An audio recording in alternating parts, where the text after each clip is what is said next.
your life will be 10 times better. Don't ask more questions because you're just gonna be disappointed, you know? Hey guys, it's your girl Kimberwella and welcome back to my YouTube channel. So before we get started to this video, I want you to subscribe to the channel. Please like and share my video. I'm going to be talking about protective styles. So the reason why I really want to talk about this topic, right, is because I really want to start making more healthy choices when it comes to protective styles. So I've been seeing that a lot of people that have grown their hair really fast, like the main thing they do is they do less manipulation, right? So they don't touch their hair as much, they just leave it like it is, and they use healthy protective styles such as headscarves, right? And wigs, sometimes braids, but mainly headscarves and wigs. If you guys don't know what I mean by protective styles, it's basically hairstyle or type of style in general that can really protect your hair from breakage, hair loss, etc., right? So that's what I really want to get started, because before my natural hair journey, my main protective hairstyle was basically braids, and I did see some improvement in terms of hair growth, right? But I never really gotten the results that I wanted, because I'll be constantly doing braids, right? Which means I'm doing more manipulation with my hair. If your braids are really tight, especially around the edges, your edges will be gone, okay? Or your edges will really thin out. And I had a struggle with that growing up, especially during my teenage years. Because the hairdresser that I went to before, I don't go to her anymore, but before I used to go to her a lot, like for 10 years, and she would be braiding so tight.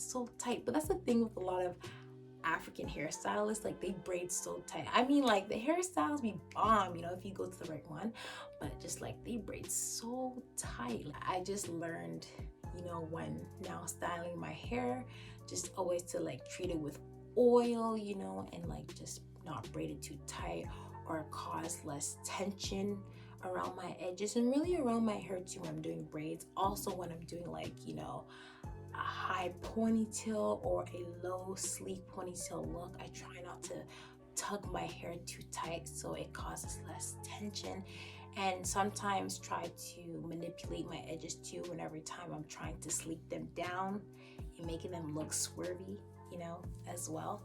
So I try to do less of that and just, basically wash it, condition it, twist it, section it off and twist it, and then just leave it like that.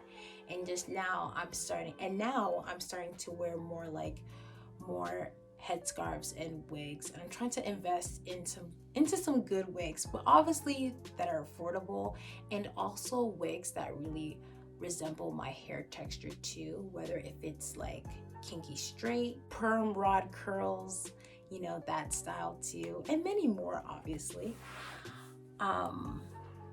So yeah, so that's where I'm at right now in terms of my natural hair journey. Sorry guys, I have to drink water, this light is hot. Okay, so now I want to talk about the negative side in terms of protective styles and basically my experience, So if you can relate, please comment down below. Basically, growing up, I really loved playing with different hairstyles. Like I loved doing braids, I loved doing a little high ponytail, low ponytail, a really bone straight look, just a little bit of everything, but mainly braids, right? Mainly braids was my go-to style back in elementary and in high school, before the weaves, but it was mainly braids, right? So I really love doing that all the time. And as you guys know from the previous video of my natural hair journey, if you don't know, go check it out.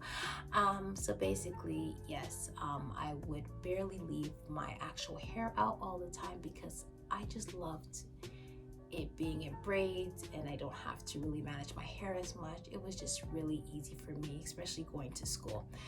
But the thing about that protective style was basically the questions I would get about the protective So basically the questions be like, oh, how come you change your hair how come you change your hair all the time? Oh, is that your real hair? How does that work? Like, do you wash your hair? Is your hair dirty? And guys, this is the story of my life since I was young, like since I was like 4 feet tall, okay, till now at my big age. And for me, it is so disrespectful for people to even ask that. I know people are curious and people are naive when asking those questions, but it's just like, do you ask other races if that's your real hair, right?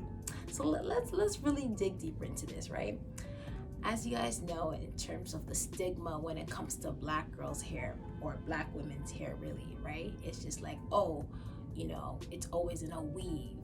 Oh, you never let your real hair out. Like, your real hair is never out, right?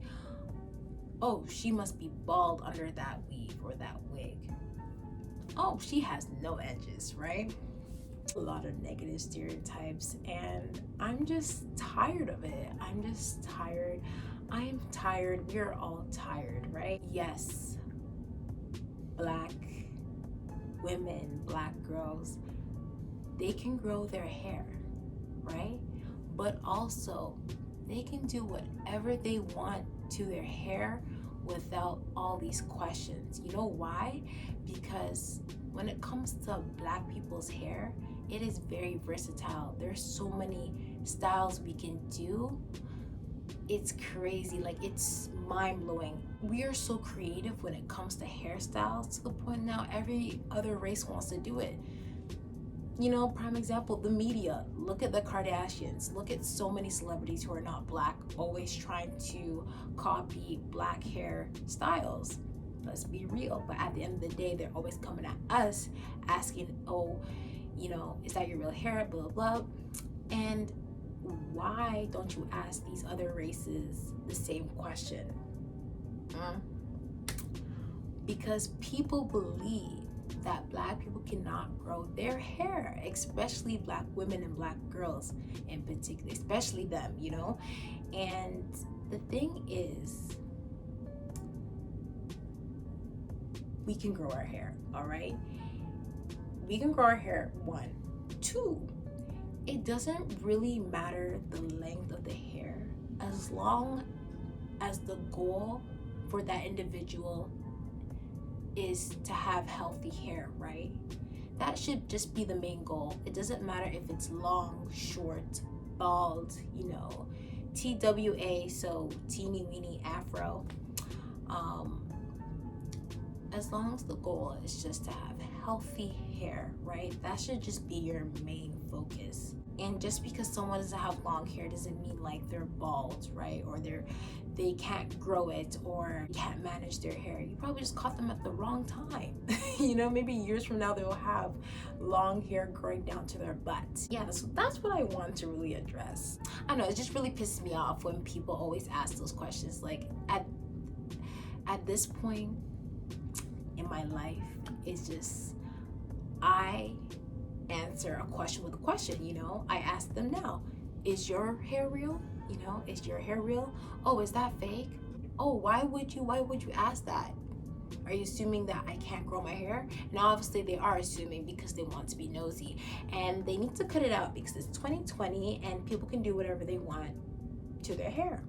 Yeah, just have a lot of ignorant questions come at me, basically just like, oh, why do I always change my hair, and why don't I really leave my hair out? So now, like, the other reason why it may not be for every person that's going through this, but for me, it's just like how I said earlier in the video, it was mainly to protect my hair. It was less manipulation at the time. You know, I can manage my hair a lot better when going to school, and also I used to play sports as well in elementary and even in high school, right? So putting it in braids mainly was very helpful for me.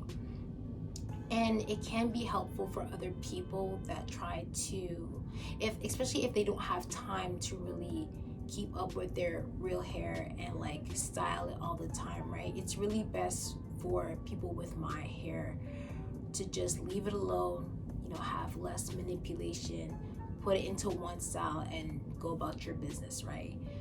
Not every person does a protective style to really protect their hair. I'm going to be honest with you. There are some people that do not like their hair and they rather have a wig or weave on than their actual hair out, whether if it's in a natural state or in a perm slash texturized state, right? Some people do not like how they look with their real hair out. So that is a self-hate problem that they need to go figure out on their own. That is a whole other side to why some people, particularly, that is another reason why. I'm not saying all of us hate our hair. I know there's a few that do, let's keep it real. But majority of us, the reason why it's in protective hairstyles or just protective styles in general is because we're trying to do less manipulation to grow our hair faster, right? And to treat it better and to have healthier hair, And like also, I did not mention this earlier, but during like the winter times, because I do live in Canada, like fall and winter times, it gets really cold, so obviously it's really harsh on my hair, so I rather have it in a protective style, especially during those seasons. But usually in springtime or summertime, I'll have my hair out as well. That's basically it for this video.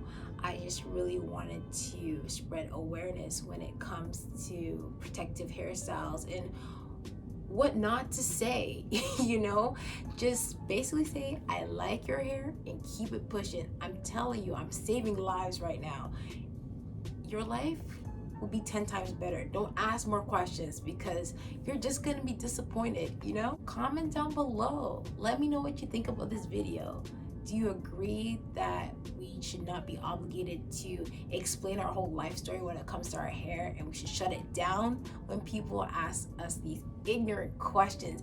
And also, why do these questions still keep on popping up even in 2020? Make sure to like this video and share this video with your friends and family, and I'll see you guys in the next one. Okay, bye.